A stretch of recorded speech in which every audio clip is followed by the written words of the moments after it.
Teman-teman sekalian, sebagaimana tema yang telah diberikan, yakni Aku Pahlawan di Masa Kini dan Nanti, Sejarah dan Kontribusinya.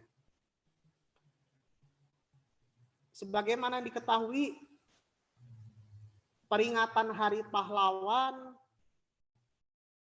diperingati setiap tahun. Mungkin yang menjadi pertanyaan bagi kita, kok kenapa ya 10 November? What's wrong with 10 November? Daru met 10 November. Nek coro Londone koyo ngono lah.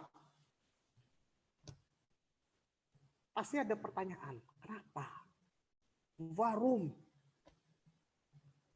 Nah, kalau kita melihat sejarah, memang peringatan 10 November ini mulai diperingati melalui seperti yang saya baca ya, keputusan presiden di tahun 51, beberapa tahun setelah kemerdekaan, setelah revolusi fisik, Bung Karno menetapkan tanggal 10 November sebagai Hari Pahlawan Nasional. Nah, untuk memberikan masyarakat gambaran mengenai Hari Pahlawan, maka pada tahun 1955 di kota Surabaya diresmikanlah Tugu Pahlawan. Nah, teman-teman yang tinggal di Surabaya atau teman-teman yang pernah pergi ke Surabaya, saya yakin Anda tahu semuanya, Anda pernah lihat Tugu Pahlawan. Memang itu jadinya waktu tahun 45 enggak, tapi 10 tahun, jarak 10 tahun setelah kemerdekaan, tahun 1955. Jadi dulu tempat Tugu Pahlawan itu, zaman dulu ya, kalau kita flashback, itu dulunya merupakan Raad van Justisi. Apa itu Raad van Justisi? Raad van Justisi adalah pengadilan negeri yang dikhususkan untuk golongan Eropa. Europanen kalau istilah Belandanya, Europanen. Kok demikian? Ya, jadi kalau kita lihat zaman Belanda itu, lembaga peradilan itu dibagi dua. Untuk pribumi dan Vreemde Oosterlingen atau orang timur asing. Timur asing ini kayak contoh Arab. Iya, ini masuk Vreemde Oosterlingen. Sedangkan kita yang asli orang sini, itu sebutannya adalah Inlandsche atau Inlander. Walaupun mohon maaf istilah terakhir ini konotasinya jelek ya. Untuk orang Eropa yang kena masalah hukum, masuknya ke Raad van Justisi. Tapi kalau orang pribumi kena masalah hukum, larinya ke Landraad. Landraad, pengadilan rakyat. Nah, di situ jadi hukum adat berlaku. Ya, baik. Jadi sekilas infonya demikian. Dari Raad van Justisi, tempat pengadilan, terus masuk zaman Jepang, ketika Dai Nippon masuk ke Nusantara, Raad van Justisi berubah menjadi markas Kempetai. Pernah dengar Kempetai kan teman-teman ya? Kempetai itu polisi rahasianya Jepang dan ini terkenal kejam, sangat kejam Kempetai itu ya. Ya silakanlah Anda bertanya kepada kakek nenek yang masih hidup ya, seperti apa kekejaman Kempetai dan juga Dai Nippon terhadap semua masyarakat, tidak pandang bulu, baik itu orang pribumi ataupun orang timur asing ataupun orang Eropa, kejam. Waktu kemerdekaan, ketika proklamasi dikumandangkan, dan seluruh rakyat sudah tahu, akhirnya di Surabaya tuh terjadi perebutan markas Kempetai. Kalau dulu waktu zaman Jepang berkuasa, orang lewat di depan tentara Jepang tuh takut, harus bungkuk badan. Tabi tuan atau apalah sebutannya ya. Kalau yang bisa bahasa Jepang yo, dia akan ngomong bahasa Jepang. Tapi ketika Jepang sudah tidak berkuasa, rakyat sudah mulai berani. Ya apalagi orang Surabaya, Anda tahu sendiri orang Jawa Timur seperti apa. Dan ketika itu rakyat sudah mulai berani, dan rakyat bahkan berani menyerbu markas Kempetai. Hingga akhirnya Jepang sendiri kewalahan. Dulu mereka takut sama kita, sekarang berani, apalagi dipeneleh orang Korea. Maaf, orang Korea itu kan dulu juga banyak yang jadi tentara Jepang ya, dan dikenal kejam juga. Sampai anak pemuda peneleh itu nyerang tentara Korea, digebukin sampai mati tentara Koreanya. Udah mulai berani, jadi samurai diambil, langsung dibacok gitu ya, dipatennya ya, ikut Jepang dan Korea antek-antek Jepang itu. Jadi Jepang sendiri udah mulai, wah ini udah, orang Indonesia udah berbeda nih di masa itu ya. Demikian, oke. Mungkin saya ingin coba, share screen ya.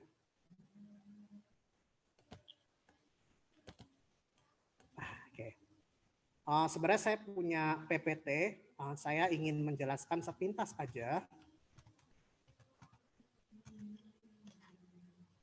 Ya, tadi barusan itu intermezzo. Mari kita masuk. Aku pahlawan masa kini dan nanti, sejarah dan kontribusinya. Baik.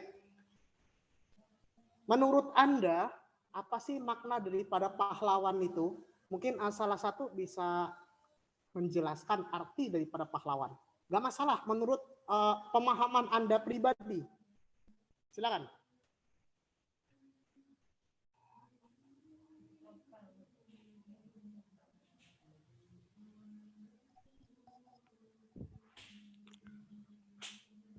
Mungkin kalau pahlawan itu Mas Jaka, kalau menurut saya tidak jauh dari sabda Rasul ya, sallallahu alaihi wasallam, khairun nas anfa'uhum linnas. Jadi sebaik-baik manusia adalah yang bermanfaat ya. Itu. Nah, kalau dulu pahlawan itu didefinisikan sebagai pahlawan perjuangan mengusir kolonialisme Belanda. Nah, kalau sekarang, kalau dalam maksud saya itu setiap orang yang bermanfaat itulah yang dinamakan pahlawan ya, itu. Oke. Baik, terima kasih Pak Direktur Van Chris Foundation. Bagaimana dengan yang lain? What's the meaning of heroes?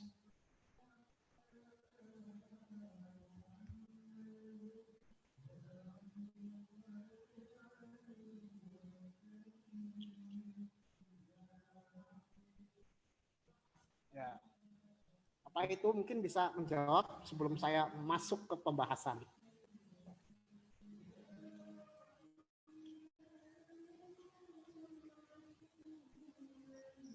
Teman-teman yang punya definisi tentang pahlawan, heroes,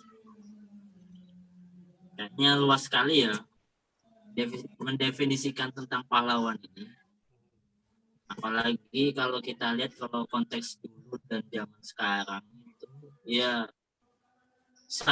tukang penyapu jalan pun bisa dianggap pahlawan, ya kan? Kalau menurut saya ya, karena dia menjaga kebersihan lingkungan dan itu kan sangat penting sekali. Bagi saya definisi pahlawan itu sangat luas. Kalau menurut saya. Oke, baik, terima kasih Mas Najmi. Mungkin yang lain nyusul ya. Baik. Coba saya sekarang ingin menjelaskan pahlawan dari segi makna umum dulu ya. Nah, kalau kita mengacu kepada Kamus Bahasa Indonesia,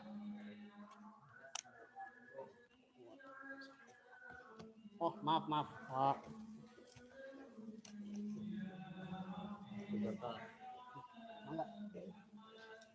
Ya, dalam Kamus Bahasa Indonesia, pahlawan berarti seseorang yang berjuang dengan segenap pengorbanan, baik materi, tenaga, bahkan nyawa demi membela tanah air bangsa. Ini kalau makna secara umum, ini masuk tadi ya penjelasannya Mas Najmi, penjelasannya Mas Senata, Khairunas Anfa'uhum Linnas, dan juga Bapak penyapu jalan yang berusaha menghidupi keluarganya dan berusaha membersihkan jalan raya. Kalau lihat secara bahasa masuk. Tadi terus makna pahlawan, mungkin sementara itu ya jawabannya di dua orang tadi perwakilan. Oke, ini menurut Kamus Bahasa Indonesia. Nah, terus kalau jenis-jenis pahlawan di Indonesia ini ada beberapa jenis. Ada peraturannya, cara mengangkatnya bagaimana, cuman saya tidak membahas itu karena itu mah ranahnya orang hukum saja yang ngerti bagaimana tata cara pengangkatan seseorang diberi anugerah gelar pahlawan. Baik ya, mari kita lanjut.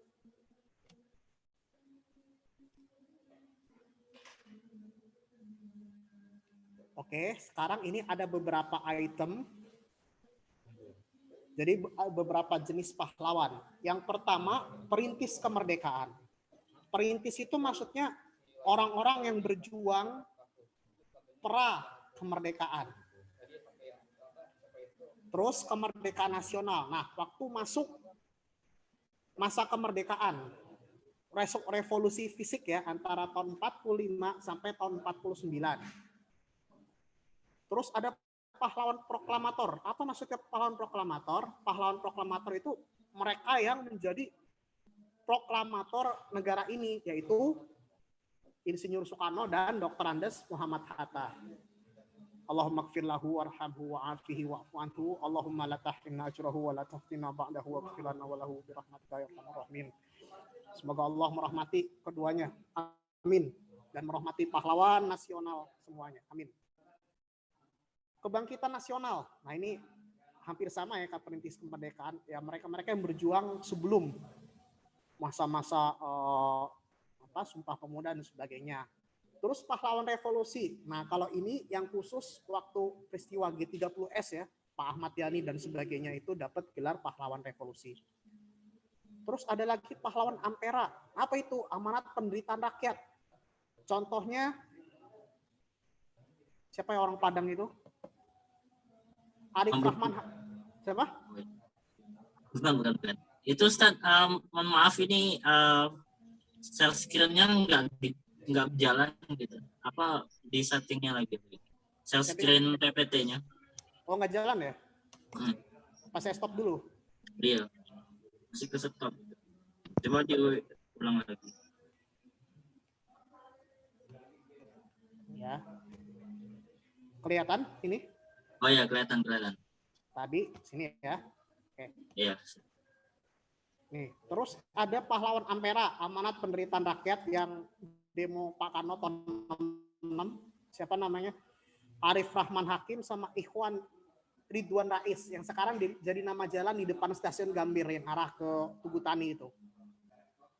Dan terakhir adalah istilah pahlawan tanpa tanda jasa, yaitu siapa? Ya guru-guru kita ya dan orang-orang lain yang juga berjuang untuk kebaikan.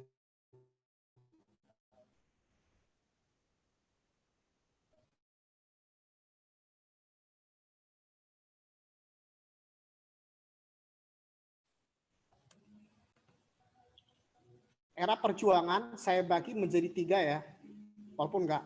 Ini global aja. Pra kemerdekaan, kemerdekaan, dan pasca kemerdekaan. Kalau pra kemerdekaan sebelum Indonesia merdeka dan sebelum konsep Indonesia ini terbentuk. Kemerdekaan ya waktu tahun 45 sampai revolusi fisik tahun 49 hingga terjadinya konferensi meja bundar. Dan terakhir pasca kemerdekaan ya setelah itu. Oke, kita fokus di kemerdekaan ya. Kalau untuk pasca kemerdekaan nanti di kajian selanjutnya mungkin kepada pemateri yang lebih acoy daripada saya. Baik.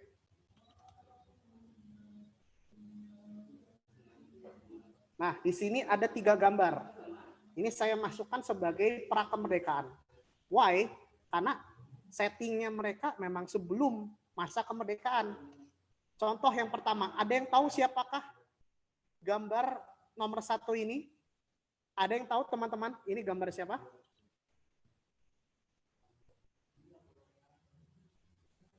Ada yang tahu?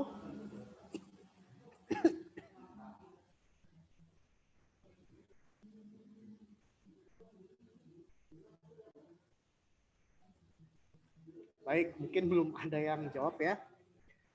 Yang pertama ini saya katakan istimewa. Kenapa? Beliau adalah Syekh Yusuf Al-Makassari. Syekh Yusuf dari Makassar, Mursyid Thariqah Khalwatiyah. Kalau nggak salah Mursyid Thariqah Khalwatiyah ya beliau. Beliau ini dulunya mufti kerajaan Makassar, kerajaan Goa. Nah, ketika kerajaan Goa ini terjadi perjanjian Bongaya antara Goa dengan Belanda, beliau tidak setuju, akhirnya beliau hijrah ke Banten. Jadi mufti di Banten. Lalu Banten diserang oleh VOC dan akhirnya beliau berperang melawan VOC dan kalah. Setelah kalah, beliau dibuang ke Ceylon. Ceylon itu Sri Lanka. Tapi nggak lama di Sri Lanka karena sering ketemu jamaah haji yang mau ke Mekah. Dulu kan naik kapal. Ke Ceylon dulu mampir ke Ceylon. Nah, pemerintah kolonial nganggep bahaya nih orang kalau sering ketemu. Pindahin lagi yang lebih jauh, yaitu ke Afrika Selatan, ke Cape Town. Makanya di Cape Town sekarang ada istilahnya Kampung Melayu atau Bokap istilahnya di sana ya. Hingga wafatnya Syekh Yusuf Al-Makassari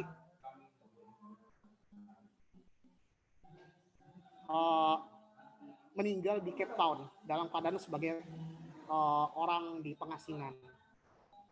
Tapi meskipun begitu, semangat dakwah beliau itu luar biasa. Meskipun di pengasingan tetap berdakwah, dan di di Afrika Selatan tetap berdakwah.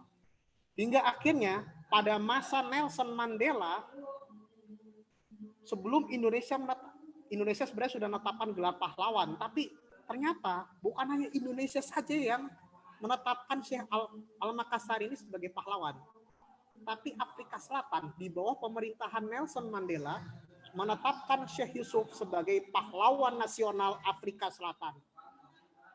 Sungguh luar biasa. Di Indonesia diakui pahlawan dan di Afrika Selatan juga diakui sebagai pahlawan. Kenapa demikian? Ternyata perjuangan Nelson Mandela melawan apartheid itu diinspirasi oleh perjuangannya Syekh Yusuf Al-Makassari.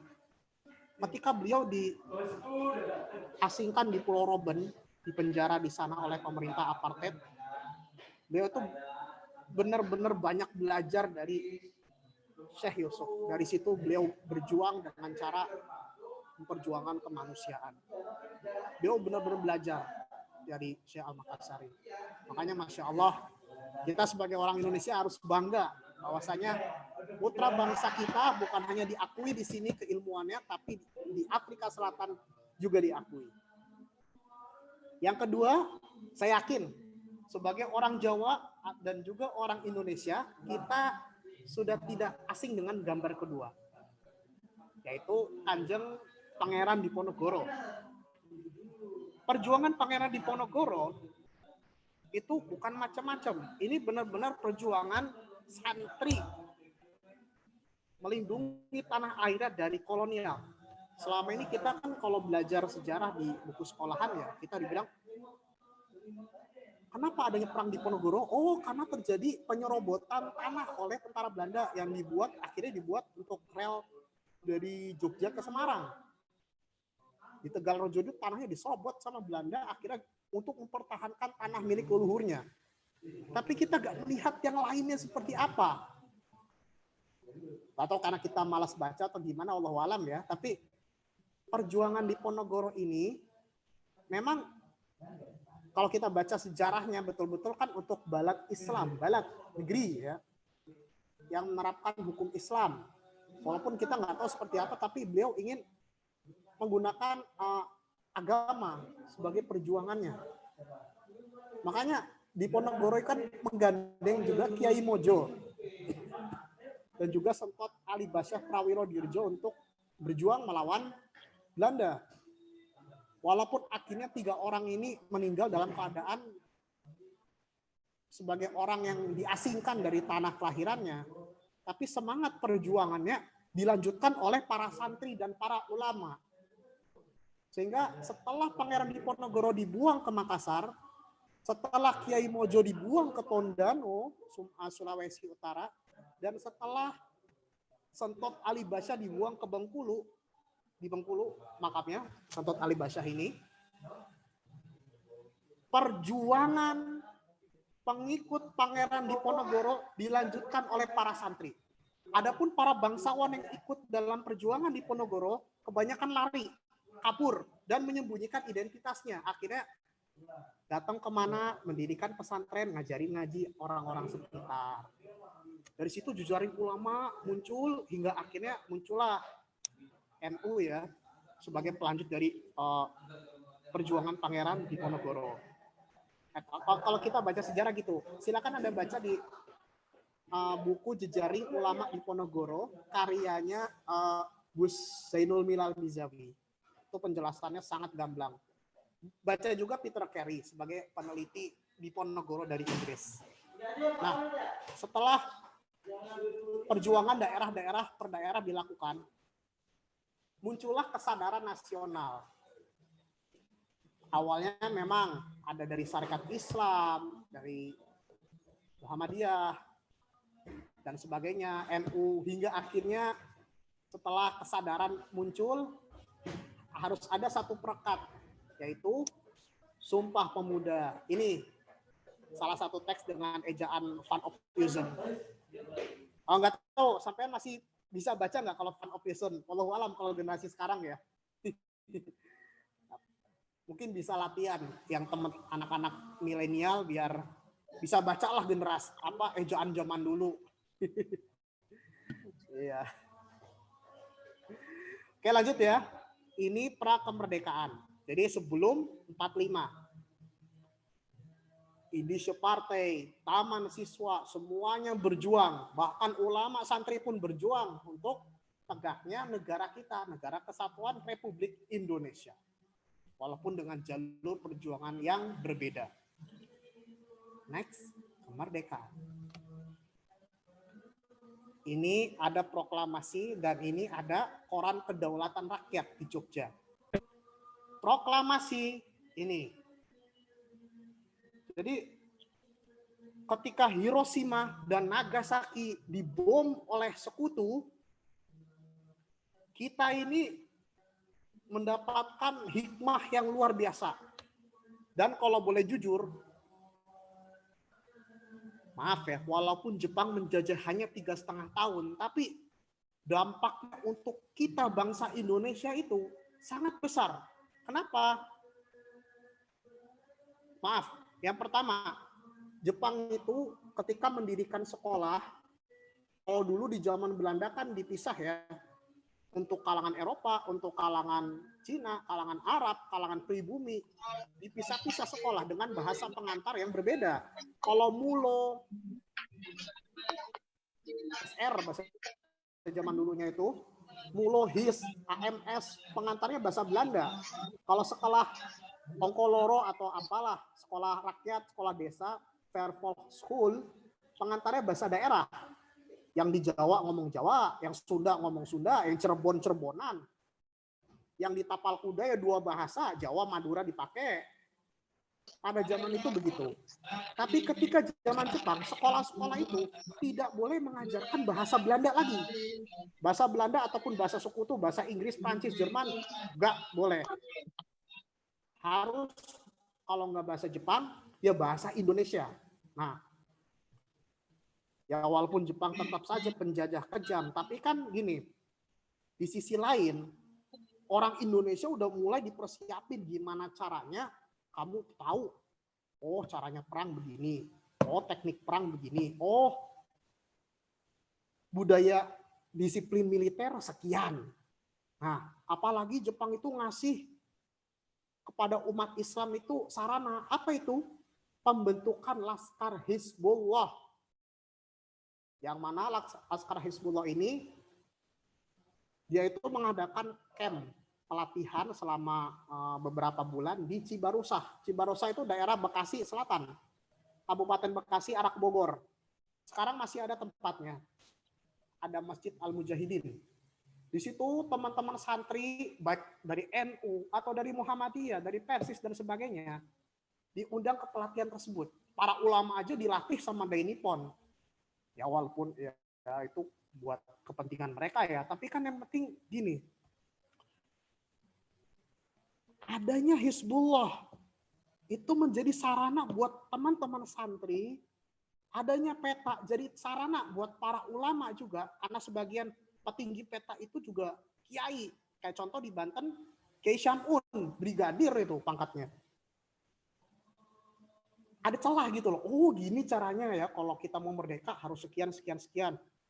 Terus caranya kalau melawan musuh sekian, caranya kalau melawan propaganda demikian. Itu celah. Buat orang Indonesia, wah ini caranya kita buat merdeka udah di depan mata nih.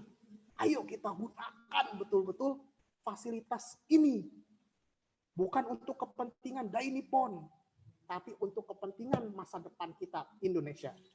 Makanya ada putra kalangan ulama dimasukin kan, Kiai Mas Mansur masuk ke dalamnya, walaupun ya dalam hati juga jengkel kan dengan perilakunya pejabat Jepang.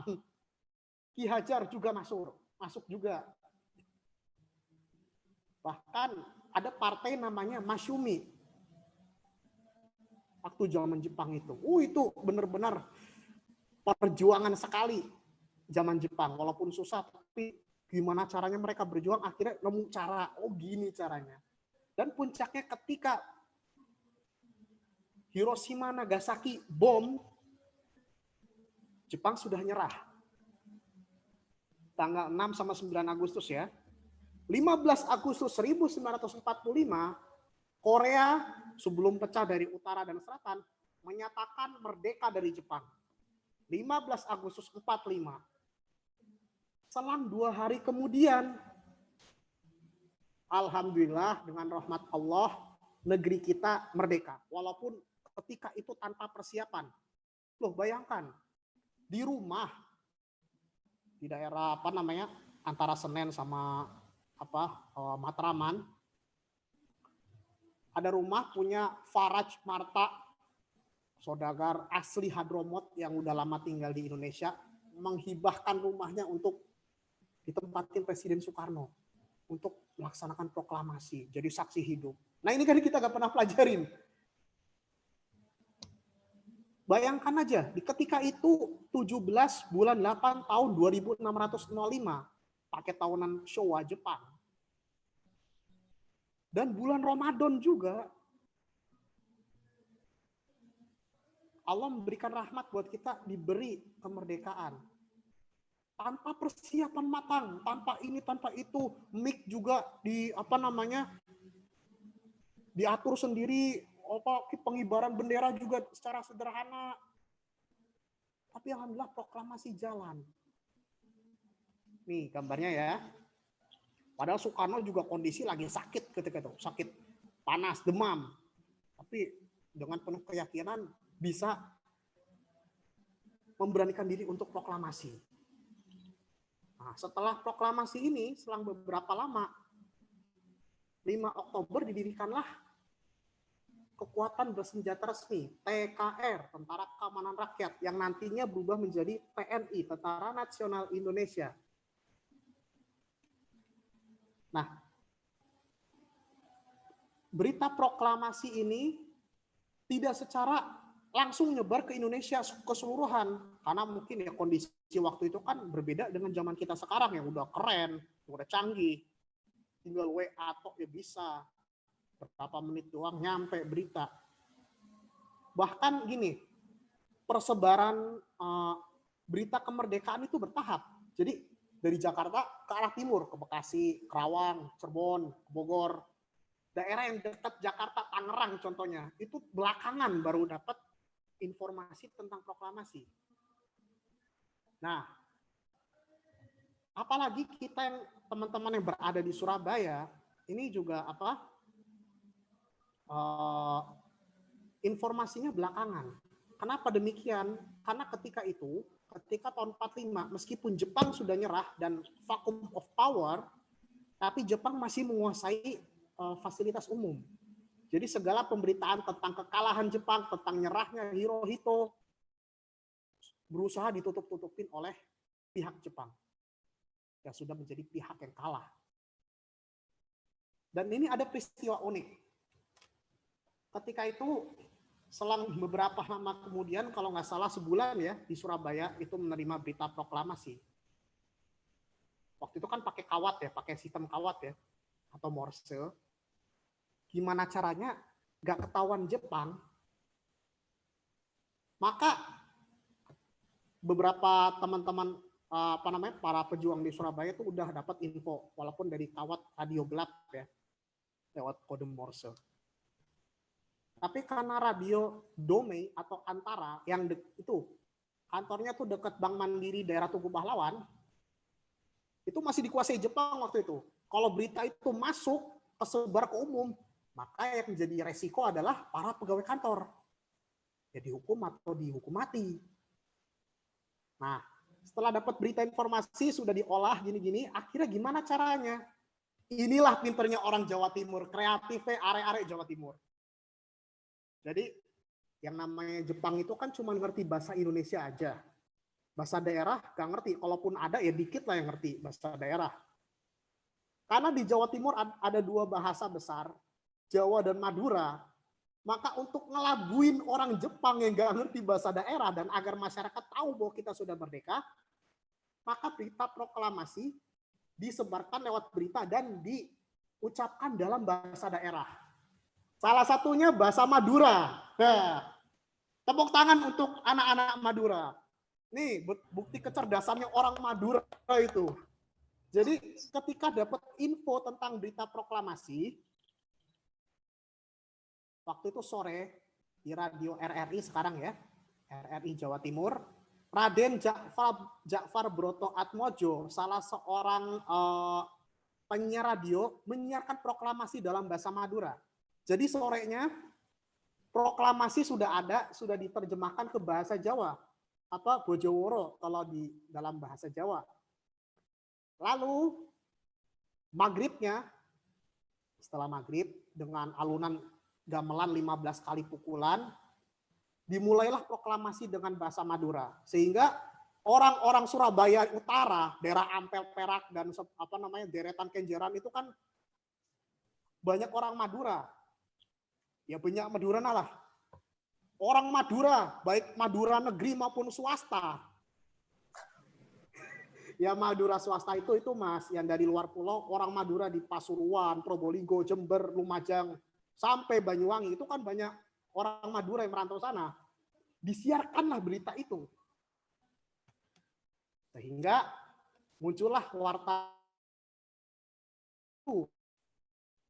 dan juga lewat proklamasi yang disiarkan oleh Raden Jakfar Broto Atmojo, orang-orang Madura akhirnya mengerti berita, oh bahwa kita sudah merdeka. Besoknya langsung orang-orang tukang-tukang di Surabaya itu tukang-tukang orang Madura memberitakan ke masyarakat, oh negeri kita sudah merdeka. Lantas apa peristiwa yang terjadi? Ini memang ada kembali ya beberapa peristiwa. Jadi yang pertama setelah kemerdekaan sudah muncul, Agustus, September ya. Oktober, 5 Oktober dibentuklah kekuatan resmi yaitu BKR, lalu jadi TKR, dari TKR jadi TRI, dari TRI jadi TNI. Nah, ini sudah dibentuk. Ketika Indonesia awal-awal terbentuk itu, nggak ada apa-apa, nggak ada persiapan apa-apa. Menteri pun baru diumumkan beberapa hari kemudian. Dasar ideologi aja kan juga awalnya Piagam Jakarta Syariat Islam. Nah, setelah 18 Agustus diubah jadi Pancasila yang kita kenal hari ini.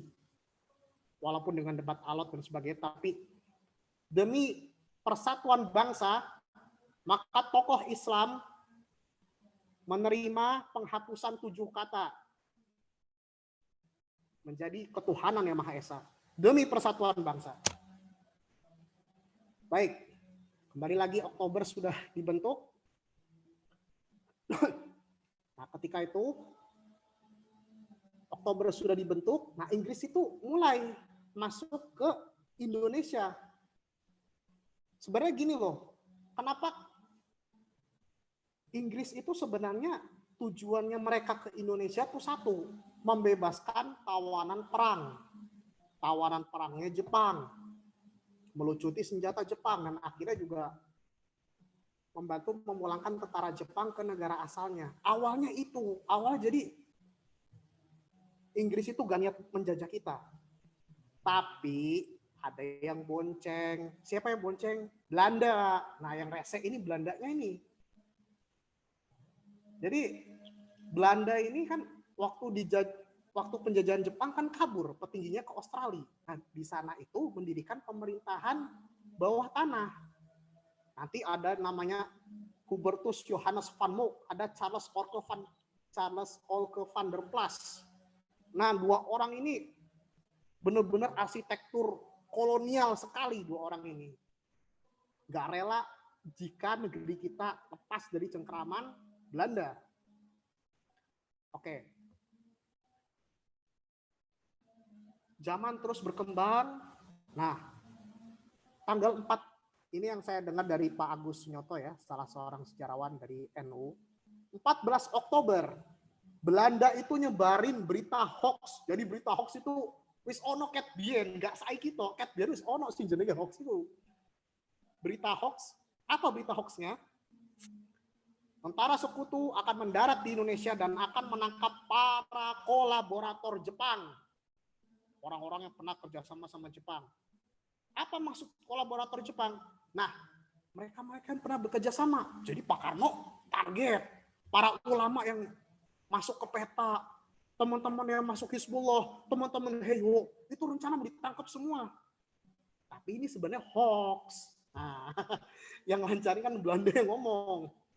Ya gara-gara hoax, mungkin karena zaman itu kali ya. Orang kan lebih kesulut emosi. Wah, ya apa iki? Hoax. Walaupun itu hoax, tapi kan orang udah marah. Jadi makanya akhirnya Bung Karno kan sempat ngirim utusan kepada Mbah Hasyim.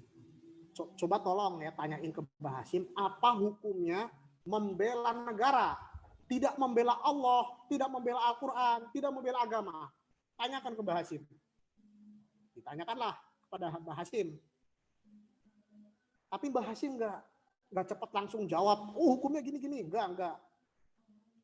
Mbah Hasyim istikharah dulu dan mengumpulkan konsul-konsul NU se-Jawa dan se-Madura di kantor Hofbestur NU. Sekarang kantor PCNU Surabaya ya, yang di Bubutan itu dikumpulkan. Di sana diskusi bagaimana hukumnya nih, membela negara, membela tanah air. Puncak lalu keputusan itu terbit tanggal 22 Oktober tahun 45 yang menyatakan resolusi jihad. Jadi orang yang tinggal jarak 94 km dari kota Surabaya itu udah bisa sholat qashar dan sudah bisa membantu perjuangan sekuat tenaga. Hukum membela tanah air itu wajib. Awalnya kan fardu kifayah dulu ya karena kelompok. Nah, 22 Oktober sudah muncul resolusi jihad. Ini mungkin nggak pernah diceritakan kalau kita baca buku-buku sejarah mainstream, apalagi yang diajarin di sekolahan, nggak diceritakan. Dan baru tahun ini, era sekarang ini zaman Bapak Jokowi, 22 Oktober jadi Hari Santri. Selamat untuk kalian Hari Santri, Anda negara mengakui perjuangan Anda yang begitu besar dalam membebaskan negeri ini dari penjajah. Tepuk tangan untuk santri. Oke, 22 Oktober. Nah, sekarang ini kenapa saya tunjukkan kedaulatan rakyat dengan tagline berita 60 miliun kaum muslimin Indonesia siap berjihad fisabilillah. Ini merupakan keputusan yang menjadi puncak yang menyebabkan kenapa orang berbondong-bondong ke Surabaya untuk berjuang. Kenapa? Oke, pasca 22 Oktober, Inggris sudah mulai masuk Surabaya. Inggris sudah mulai masuk beberapa wilayah Indonesia, termasuk Surabaya. Dan ketika itu di Surabaya, sebelum 10 November itu ada suatu kekacauan, bisa dibilang tawuran lah. Di daerah itu Mas, di daerah daerah Iskandar Muda, sekolah Al-Irsyad sekarang ya, itu kan dulu ada benteng di sana. rakyat Surabaya tanpa dikoordinir oleh kekuatan resmi tertentu, tawuran sama tentara Inggris di sana. Emang Inggris ini mungkin dia kan sebagai pemenang di Perang Dunia II. Ketika dapat mengalahkan Jepang di Burma, Inggris tampil sebagai pemenang. Awalnya mereka mikir, Surabaya bisa digempur 3 hari, keoklah Surabaya. Tapi waktu ada pertemuan dengan perwakilan Belanda ketika itu, perwakilan Belanda ngomong, Pak jangan gitu Pak, jangan mikir Surabaya itu sama kayak Burma, nggak bisa. Kenapa? Keadaannya beda. Oke di Jakarta beda, di Surabaya beda Pak. Kenapa? Bapak nanti akan ketemu sama orang-orang nekat. Orang-orang nekat tanpa senjata, mereka akan maju bertempur. Van der Plas, Van Mook udah tahu, bakal ada terjadi kekacauan besar di Surabaya. Oke.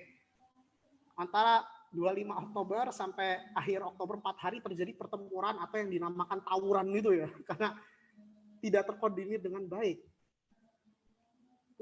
Terus lama-kelamaan terjadi tawuran, hingga akhirnya saking sudah memanas, 7 November sampai 8 November ada Kongres Umat Islam di Yogyakarta yang diadakan oleh Masyumi. Ketika mendengar kekuatan Inggris semakin kuat dan pertempuran semakin dahsyat, akhirnya Mbah Hasyim memutuskan hukum membela negara adalah fardu ain. Bagi masyarakat yang tinggal dalam radius 94 km dari Surabaya, wajib untuk berjuang, baik dengan senjata maupun dengan harta, ataupun dengan cara lain. Dan wajib memerangi orang-orang yang memerangi negara Indonesia. Hingga akhirnya kedaulatan rakyat memunculkan tagline berita ini, 60 miliun kaum muslimin Indonesia siap berjihad fisabilillah. Ini merupakan implementasi daripada resolusi jihad. Awalnya dari NU, terus Masyumi memutuskan, sehingga akhirnya banyak rakyat yang ikut. Puncaknya 10 November. Nah 10 November ini, kekacauan. Betul. Perang antara Indonesia dan Inggris. Dibantu juga sama Belanda. Kalau kita melihat perang Surabaya memang tidak teratur ya rasanya ya. Kekuatan itu berdiri sendiri, TKR sendiri, Bung Tomo dengan BPRI, Barisan Pemberontak Republik Indonesia, ada PRI, Pemuda Republik Indonesia, ada Laskar Hezbollah, Laskar Sabilillah, Laskar Minyak Pesindo, dan sebagainya. Semua tumpah ruah dalam Palagan Surabaya. Bahkan yang berperang di Surabaya bukan hanya orang Surabaya atau Jawa Timur. Orang dari luar pun ikut. Yang tadinya 94 km doang yang wajib untuk berperang melawan musuh. Jarak yang lebih jauh dari itu datang. Dari Lombok datang, dari Tapanuli, yaitu Pak Wiliater Hutagalung. Itu sudah mulai berjuang di daerah Kedung Coe, di daerah benteng, mempertahankan benteng di Kedung Coe itu. Benteng film, dekat Suramadu. Terus ada yang lebih jauh lagi, 500 km dari mana? Dari Cirebon. Almarhum Kiai Abdullah Abbas Buntet, Abdullah Abbas Buntet ya. Dari Buntet datang ke Surabaya jauh-jauh. Sebelumnya mampir dulu di Rembang. Dari Rembang langsung bergerak ke Surabaya. Dari Jogja, dari Kebumen, dari Garut, daerahnya Mas Yusuf itu, Ajengan Mustafa Kamil. Dari Garut datang ke Surabaya untuk berperang, untuk berjihad. Hingga akhirnya wafat di Sidoarjo, Ajengan Yusuf ini. Ajengan Mustafa Kamil, wafat di Sidoarjo, katanya, saya dengar gitu beritanya. Semua kekuatan bersatu walaupun nggak teratur. Jadi kalau kita baca buku sejarah kan terkesan elitis. Ya mohon maaf, bukan saya menghina ya.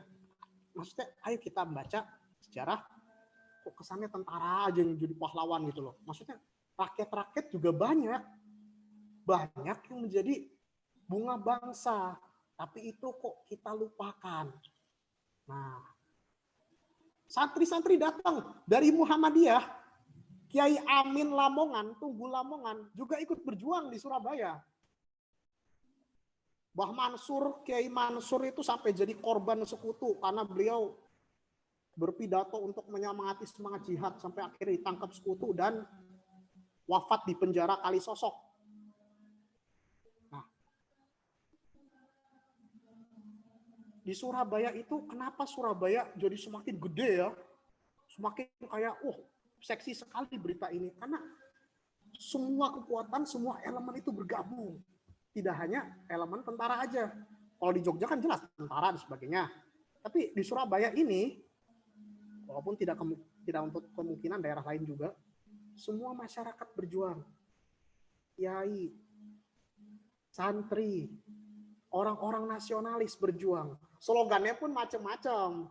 Kalau santri, Allahu Akbar. Jelas. Kalau orang nasionalis, Merdeka. Tapi area-area Surabaya itu, orang-orang Surabaya pinggir kali dan sebagainya. Jelas. Cok, jancok. Ya maaf. Kenapa saya ngomong begini? Ini, tempo hari saya tuh baca tulisannya Cak Rizal Mumasib Zionis. Ya mohon maaf teman-teman, bukan maksud miso. Maksudnya gini, slogan-slogan itu macam-macam. Kenapa harus ditutupi? Kenapa kita malu? Bahkan ketika perang Surabaya pun kalimat jancuk itu udah ada. Coba baca tulisannya Cak Rizal Zionis. Istilah jancuk dalam pertempuran Surabaya. Beliau mengambil referensi dari memoir Bapak Haryo Keci. Haryo Keci atau Pak Suharyo Patmodiwiryo ini, beliau itu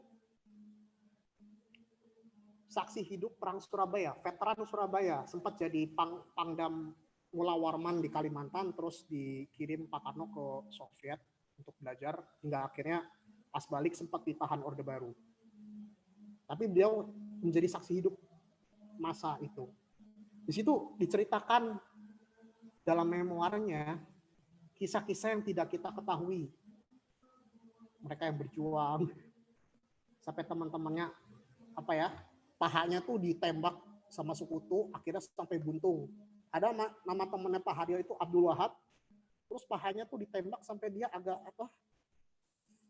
kayak cacat gitulah, sampai diceluk Wahab Deglong.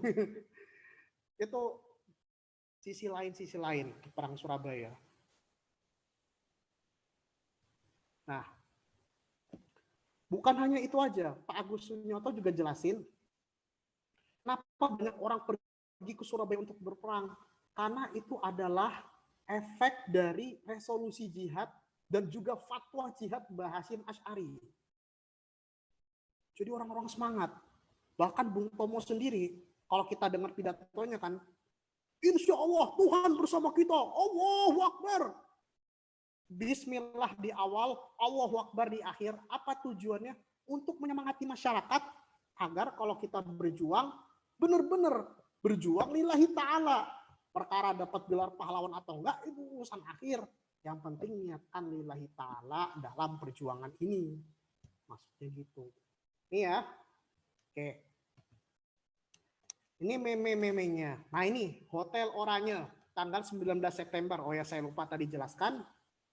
Jadi pasca orang Belanda itu dibebasin sama Jepang, sama sekutu. Karena mungkin mereka sempat jadi tawanan, nggak tahu politik, buta politik. Pokoknya, wis bebas rek, ya wis lah, kita pesta pora. Wah, naikkan bendera triwarna. Wah, nyanyi-nyanyi apalah di Hotel Oranye yang sekarang jadi Hotel Majapahit. Dan Belanda juga bentuk pemerintahan sendiri, pemerintahan Nika itu, Netherlands Indies Civil Administration. Wali kotanya yang Surabaya udah ada. Dari pihak Surabaya itu Pak Rajamin Nasution. Dari pihak Belanda itu Mr. Ploegman. Ini nanti akhirnya Mr. Ploegman ini meninggal di Hotel Majapahit karena berantem dengan orang-orang Surabaya. Kenapa demikian? Ketika orang-orang Belanda, baik orang Belanda asli maupun peranakan, mengadakan pesta di Hotel Oranye, mereka mengibarkan bendera merah putih biru. Sedangkan waktu orang Surabaya waktu itu udah tahu, Indonesia udah merdeka, ngibarin bendera merah putih. Tapi ini sebagian kok masih ada yang ngibarin triwarna. Dalam pandangan kita, wah ini orang ngejek ini orang, kurang ajar ini.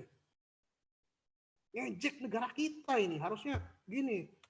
Maka terjadilah peristiwa pengibaran penurunan bendera merah putih biru, birunya disobek, tinggal merah putihnya aja yang naik. Itu memang yang yang ngerobek bendera ini masih nggak diketahui siapa ya. Wallahu a'lam bishawab, walaupun ada yang ngaku tapi kita nggak tahu siapa. Puncaknya ketika sudah dirobek itu beberapa pemuda ada yang masuk. Yang terkenal ini kan Sidik sama Haryono ini masuk ke hotel Oranye. Di sana debatlah sama perwakilan Belanda. Bahwa kita sudah merdeka, tapi yang Belandanya ngeyel. Enggak bisa. Kita juga berhak dong merayain. Eker-ekeran di situ akhirnya Mr. Plukman itu udah siap pistol, ditembakin. Satu orang, yang lain maju. Akhirnya satu bawa pisau, ditusuklah si Mr. Plukman. Dan ya orang yang nusuk juga ditusuk juga. Sama-sama meninggal akhirnya. Gegerlah Surabaya. Kembali ke 10 November. Sebenarnya sudah ada perundingan ya, ketika Pak Kano masuk ke Surabaya kan berusaha untuk berunding gimana caranya. Tapi ketika perundingan itu ada sebuah peristiwa memilukan.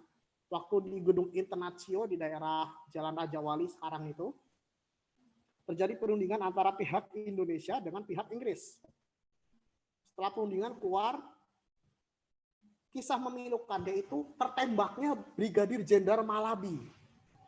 Kalau mengacu kepada hukum perang internasional, hukum perang di Jenewa, yang namanya jenderal itu tidak boleh dibunuh. Tapi ini ada kejadian Malabi dibunuh. Beranglah Inggris, marahlah Inggris. Akhirnya Sir Philip Christensen mengeluarkan ultimatum. Barang siapa bagi warga Surabaya sebelum tanggal 9 November tidak menyerahkan senjata dan tidak mengaku siapa yang membunuh Malabi, maka awas. Tanggal 10 November pukul 6 pagi Surabaya akan digempur dari laut, darat, dan udara. Dan orang Surabaya nggak terima. Loh, ya opo? Kok awalnya Inggris datang ke sini buat membebaskan tawanan perang. Terus buat kayak tempat untuk kalau numpuk-numpuk karung jerami itu loh, terus ada senjata taruh di situ.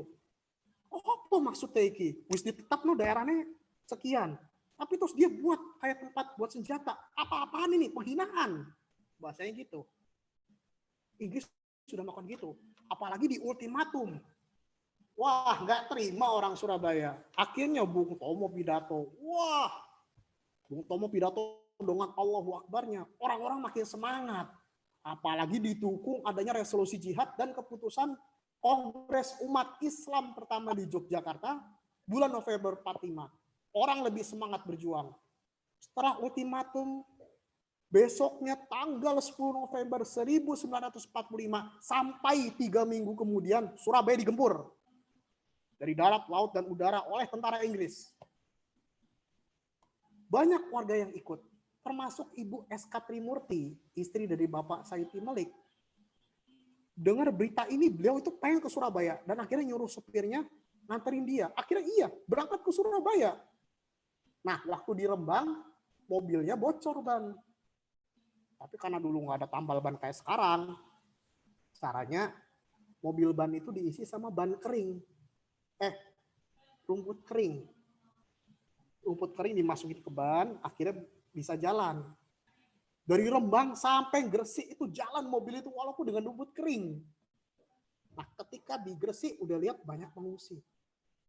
10 November ini, Allahu Akbar, kita benar-benar digempur. Sebenarnya kalau kita ngomong secara mental ya, oke, Inggris itu sudah punya alat alutsista yang begitu lengkap. Enfield dan sebagainya, wah lengkap lah mereka. Sedangkan kita apa? Senjata aja ngerampas dari Jepang, ngambil dari tentara Jepang yang udah nyerah. Atau sebagian ada yang bambu runcing terus dikasih suwu sama kiai, didoain sama kiai. Ada yang walaupun gitu juga ada yang hal-hal mistis ya. Misalkan dilempar tasbih doang ledak atau gimana. Hal tersebut ada, hal tersebut nyata. Kalau kita ingin membuka mata batin kita. Tapi memang Nggak ditulis, apalagi namanya kiai atau santri. Sudah usah ditulis sejarahnya lah, kok niatnya salah. Nanti salah niat kita, bukan untuk jihad fisabilillah, malah yang lain-lain. Karena ketawaduan itu tertutup. Nah, tapi sekarang bagi generasi kita, ya jangan lagi seperti itu, harus diceritakan. Karena kalau nggak diceritakan, bagaimana anak cucu kita tahu perjuangan mereka? Bagaimana anak cucu kita kenal orang tua kita sendiri? Itu kalau bagi kita yang sekarang. Sebenarnya kalau secara mental, gara-gara Malabi meninggal di Surabaya, tentara Inggris itu anjlok loh mentalnya. Anjlok. Bahkan pertempuran 10 November itu masuk dalam bahasan internasional. New York Times mencatat Perang 10 November merupakan perang terberat bagi Inggris pasca Perang Dunia II. Dan dinyatakan dalam Herald New York Times dan Herald News Amerika, Surabaya adalah inferno atau neraka di timur Jawa. Berita internasional itu. Berita dari Herald News dan New York Times. Amerika itu ngomong, wah, neraka. Masa terberat untuk Inggris. Walaupun pertempuran selanjutnya tentara kita mundur. Sampai akhirnya Malang direbut sama Belanda. Tapi apa yang jadi kesimpulan? Meskipun kekuatan bersenjata tidak teratur, gerak karena PDW, tapi di sanalah nilai-nilai kebersamaan, nilai-nilai persatuan muncul. Walaupun berbeda-beda haluan, gimana caranya kita bersatu padu melawan penjajah. Tuh. Ini sekelumit kisah daripada pertempuran Surabaya. Belum lagi nanti ada agresi militer. Agresi militer Belanda itu juga gimana caranya kekuatan santri itu hancur. Agresi militer 1 dan agresi militer 2. Belanda 2 atau polisionil aksi dalam istilah Belanda itu memakan banyak korban. Kiai-kiai jadi korban. Contoh polisionil aksi pertama, Kiai Abdul Jalil Sidogiri ditembak. Kiai siapa? Bapaknya Kiai Asad Syamsul Arifin juga kena. Korban juga. Dari sini kita dapat memahami bahwasanya perjuangan menegakkan negara Republik Indonesia, para santri, para ulama juga turut berjuang. Bukan hanya politisi, tapi ulama dan santri sebagai masyarakat sipil juga ikut berjuang. Ini yang perlu kita pahami. Memang di zaman-zaman sebelumnya tidak pernah diceritakan. Tapi di zaman ini tidak bisa lagi kita begitu. Teman-teman santri harus berani menulis sejarah tentang pengalaman para guru-gurunya dalam mempertahankan Republik Indonesia. Ini pesannya, pesan moralnya. Pesan moral lainnya apa? Pasca kemerdekaan, bagaimana cara kita bersyukur? Syukur nikmat kemerdekaan. Itu pertanyaan terbesar. Banyak orang tua kita, orang-orang sesepuh kita yang dulu menjadi korban. Mereka harus berjuang, bertahan hidup seperti apa. Tapi kita hari ini alhamdulillah sudah diberi berbagai kenikmatan dan kemudahan. Akankah kita, saya pribadi ataupun Anda bisa bersyukur dengan adanya hal ini? Next ya.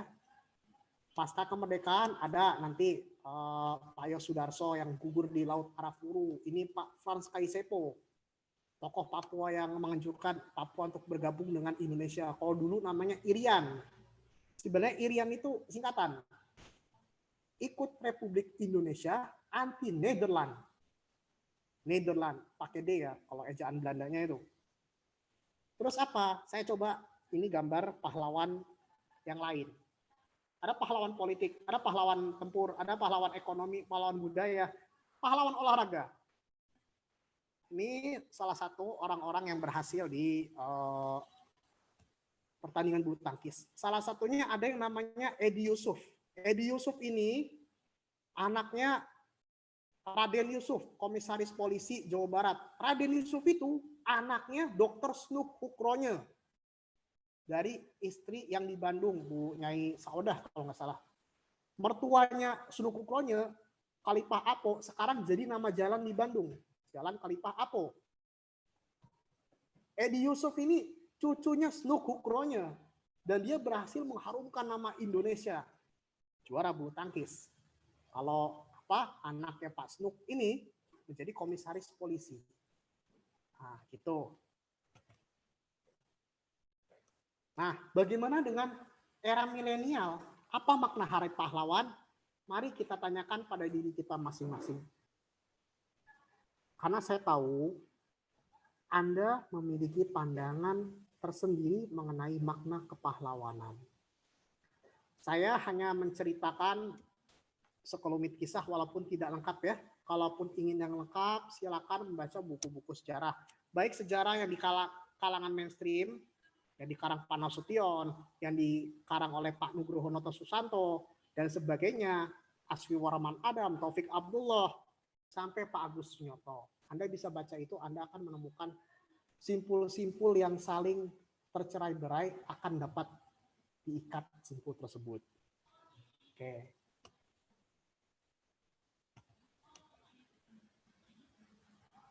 Nah, intinya apa? Intinya adalah dua gambar ini.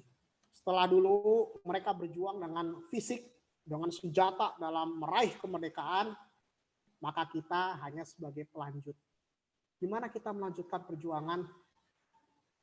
Mari kita kembali kepada diri kita masing-masing. Ini ada gambar merah putih, orang sambil naik gunung, sambil mengibarkan merah putih di gunung.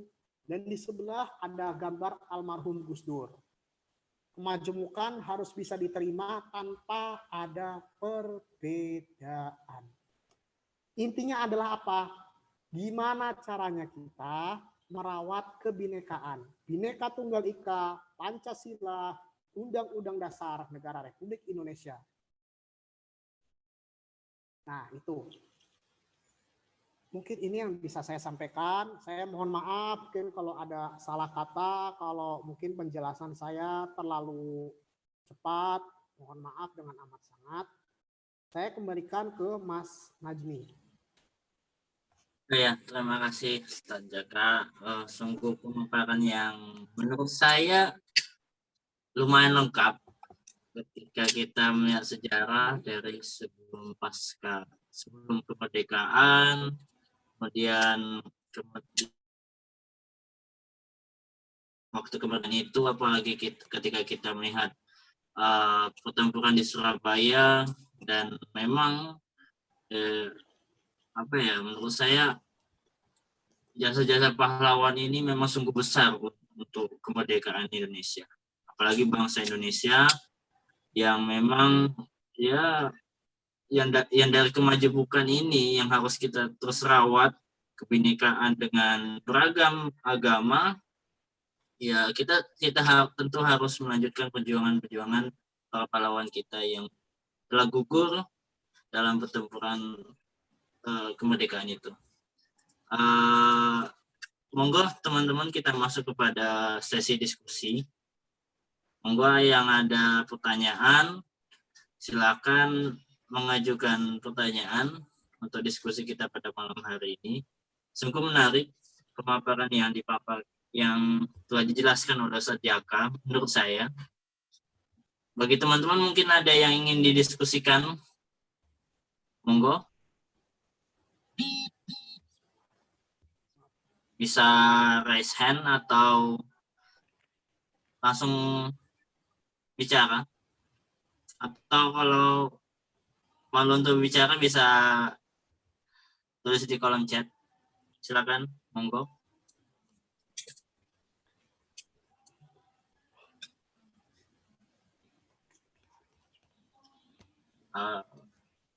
Gimana? Saya mungkin ingin sedikit ini ya mungkin ya Mas. Tentang pahlawan di era sekarang, apalagi di era pandemi sekarang. apalagi muncul di berita-berita itu pahlawan sekarang ini yang pantas untuk disematkan itu yaitu pejuang medis yang melawan memberantas COVID-19. Kalau menurut pandangan dari Ustaz Jaka gimana tentang apa ya? Kalau sekarang kan pahlawan itu, kalau saya dengar juga di berita itu Gubernur Jawa Timur Ibu Khofifah itu, kalau dia pahlawan yang yang sekarang ya untuk yang kita apresiasi yaitu para pejuang medis yang apa ya sekuat tenaga untuk memberantas COVID-19, memberantas corona, dan ya selalu mengingatkan kita tentang untuk menjaga protokol kesehatan dan sebagainya. Kalau menurut pemateri gimana tentang itu tadi?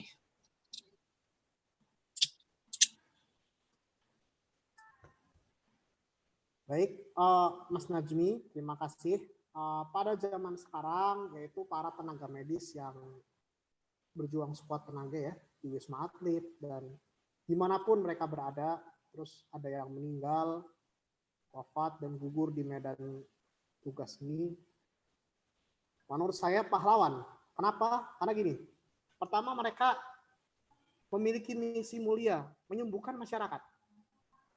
Yang kedua, misi kemanusiaan. Oke, walaupun digaji atau tidak digaji, tapi kan mereka berusaha menolong orang yang sedang sakit. Terus dibimbing orang tersebut gimana caranya bisa sembuh dari COVID. Bermanfaatkan khairunas anfa'uhum linnas. Maka dari sini bisa kita sebut mereka adalah pahlawan, patriot di era masa kini, era pandemi. Terima kasih. Mungkin untuk dari teman-teman yang lain, silakan mengajukan pertanyaan atau kita diskusikan pada malam hari ini. Monggo ya teman-teman yang ingin berdiskusi. Soalnya menurut saya sangat menarik tema pahlawan ini sebagai kita bahan refleksi. Oh, ini ada pertanyaan ya dari Ibnu Zuhardi. Salam hormat Bang Jack. Mohon izin bertanya, bagaimana strategi ideal kita sebagai anak bangsa untuk bisa mengobarkan semangat nilai kepahlawanan agar bisa seperti pendahulu kita dengan tanpa mengharapkan sebuah imbalan dari pemerintah, khususnya bagi saya yang bergerak di dunia pendidikan. Terima kasih Bang Jack. Monggo saja Kang, langsung saja bisa menjawab. Ya, Mas Ibnu. Ya, terima kasih Mas Ibnu Suhadi atau Mas Rizkian. Ya, ini teman saya juga ini. Terima kasih pertanyaannya. Beliau bergerak di bidang pendidikan dan saya juga sama, pendidikan juga. Oke, begini. Untuk gimana cara kita bisa meniru dari semangat kepahlawanan tersebut. Oke. Kita kembali kepada niat kita. Kita berjuang untuk apa dan untuk siapa? Kalau kita bisa menata niat kita berjuang untuk apa dan siapa, insya Allah dari niat tersebut, dari motivasi tersebut, kita akan menemukan jalan untuk menuju hal tersebut. Terus begini, Mas, mungkin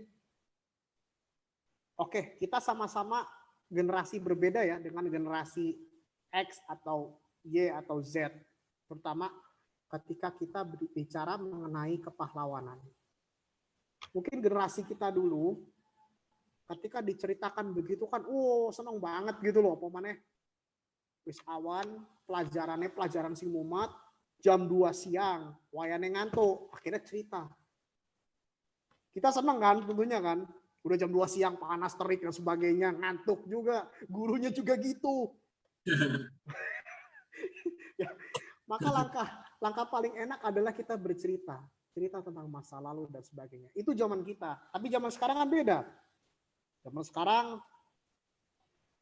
dengan teknologi yang begitu berkembang pesat, anak didik kita lebih pintar daripada kita ya. Saking zamannya berbeda, lebih pintar mereka itu. Tapi yang penting begini, bagi Mas Rizkian yang sedang merintis SMP di Pasuruan, ya dia lagi merintis SMP Mas ya, lagi berjuang juga ini Mas Rizkian ini. Tetap jangan patah semangat, tetap kita ceritakan kepada murid-murid kita kisah para pendahulu kita. Tetap kita ceritakan.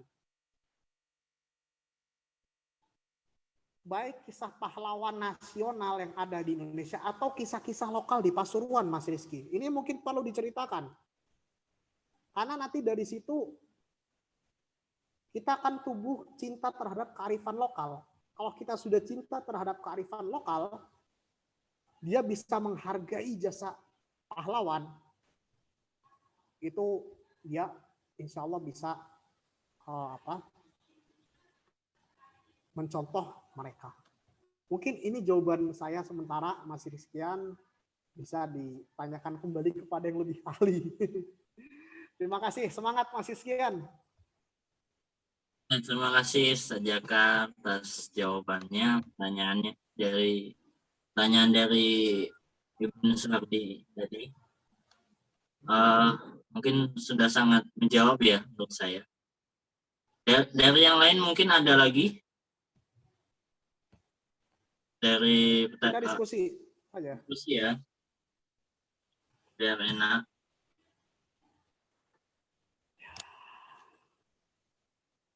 Monggo. Atau ada yang ingin mengungkapkan suatu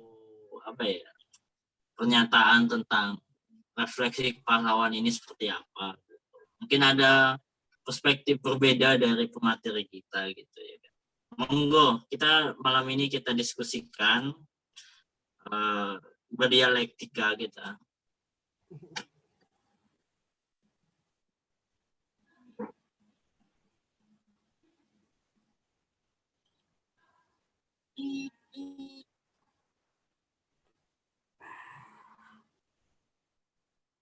Monggo.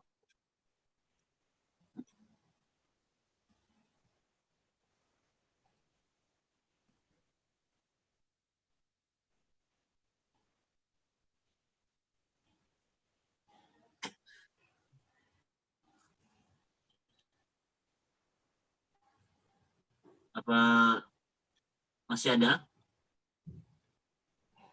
Oke, teman-teman sekalian, sebentar mungkin saya agak mancing dikit ya. Oh iya. Ya, mungkin karena hari sudah malam, gini.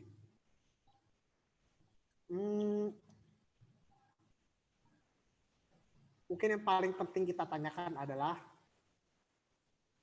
siapakah pahlawan kita? Itu yang paling penting. Siapakah pahlawan kita? Orang yang berjasa bagi kita.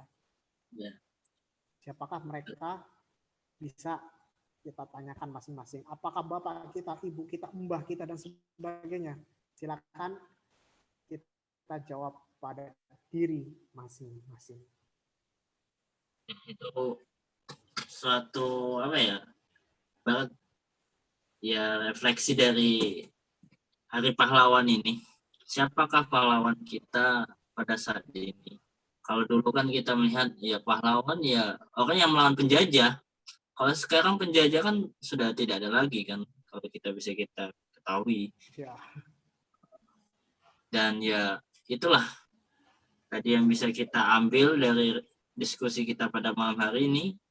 Mungkin karena udah malam juga ya Ustaz.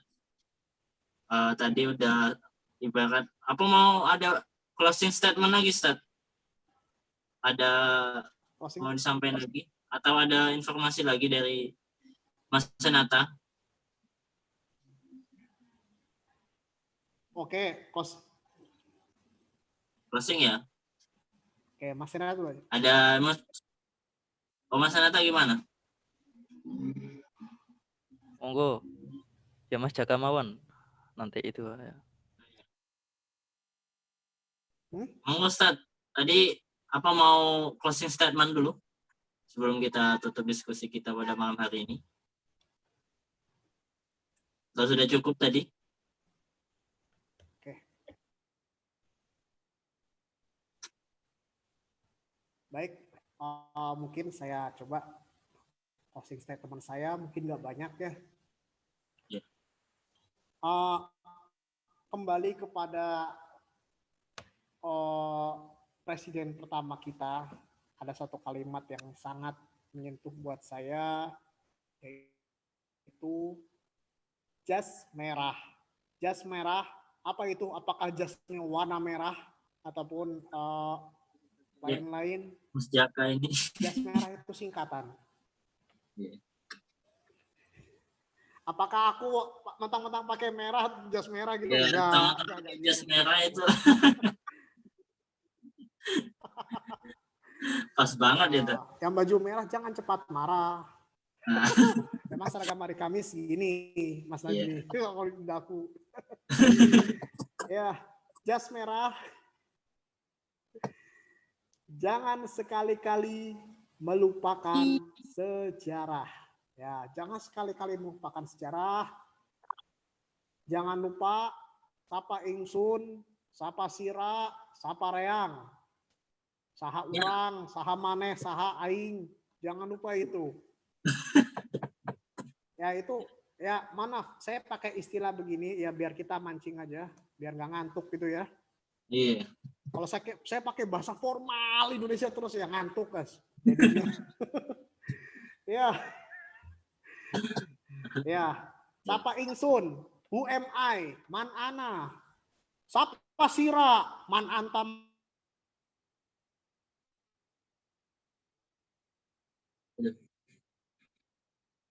Banyak agak macet. Wah, nampaknya ini macet ya sinyalnya.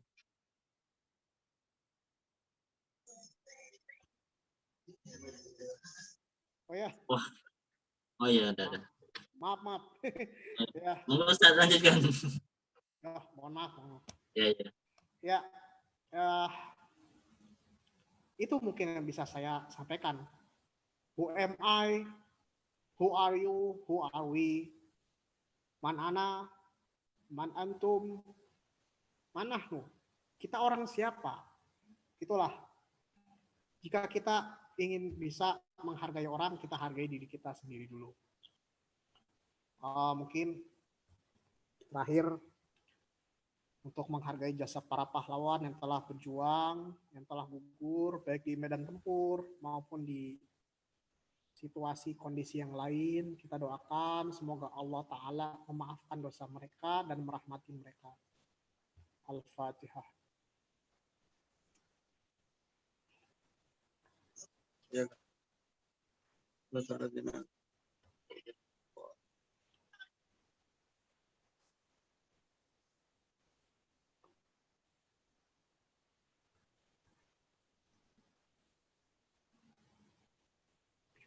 Mungkin itu aja Mas. Kurang lebihnya mohon maaf.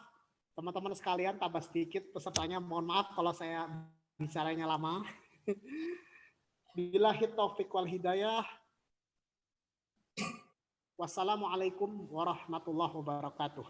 Waalaikumsalam warahmatullahi wabarakatuh. Ya, matur suwun ada Ustaz Jaka telah memberi nanti kita merefleksikan tentang Hari Pahlawan ini. Ya, mudah-mudahan kita bisa merefleksikan Hari Pahlawan ini dengan perspektif kita juga masing-masing. Ya, pahlawan, siapakah pahlawan bagi kita itu sendiri? Ya, tentu jawabannya masing-masing kita. Saya sebagai moderator memohon maaf apabila salah ucap. Saya mohon ampun kepada Allah Subhanahu wa taala. Sebelum ditutup ini ada informasi dulu dari Mas Nata atau tidak? Atau dari teman-teman Kris? Iya. Ya. Baik, Ya, terima kasih banyak atas kesempatannya Mas Najmi selaku moderator dan anggota baru Kris yang baru saja fresh graduate, ya, luar biasa. Dan juga kami atas nama Kris juga mengucapkan terima kasih yang sebanyak-banyaknya ya kepada Mas Jaka yang telah meluangkan waktu berkenan mengisi di sela-sela kesibukan beliau, yang tadi penjelasannya sangat memberikan wawasan ya, merentangkan pikiran dan membuka cakrawala kita terkait sejarah pahlawan yang memang tidak banyak diungkap oleh tokoh-tokoh mainstream. Salah satunya tadi yang disampaikan yaitu peran santri ya Mas Jaka ya. Peran santri dan kiai itu juga tidak bisa kita nafikan. Itu juga fakta sejarah, tapi ini yang tidak dijelaskan. Nah, ini sangat penting Mas Jaka. Mungkin satu waktu kita harus menyusun buku khusus mungkin ya. Nanti bisa kita itu. Ya, sangat menarik. Saya rasa itu untuk kedepannya kajian Kris tetap dilaksanakan pada malam Jumat setiap Kamis malam dengan tentunya dengan para pemateri dan juga para tokoh-tokoh baik nasional maupun internasional. Kami rasa itu sekali lagi kami atas nama Kris mengucapkan terima kasih banyak pada Mas Jaka, Mas Najmi dan segenap para peserta kajian, baik dari ini juga hadir sesepuh Kris dan para anggota serta para peserta dari luar.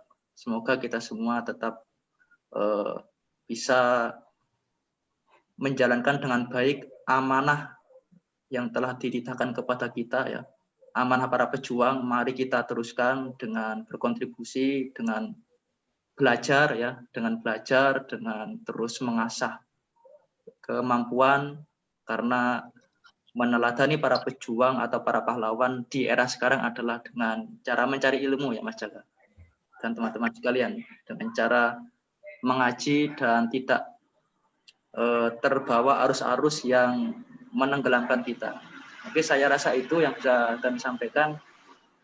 Sekali lagi kami mohon maaf dan terima kasih. Assalamualaikum warahmatullahi wabarakatuh. Saya sebagai moderator sekali lagi mengucapkan terima kasih kepada teman-teman Kris yang telah memberikan saya kesempatan untuk memoderatori diskusi kita pada malam hari ini. Kurang lebihnya mohon maaf, saya tutup. Bila taufiq wal hidayah, wassalamualaikum warahmatullahi wabarakatuh. Waalaikumsalam. Waalaikumsalam warahmatullahi wabarakatuh.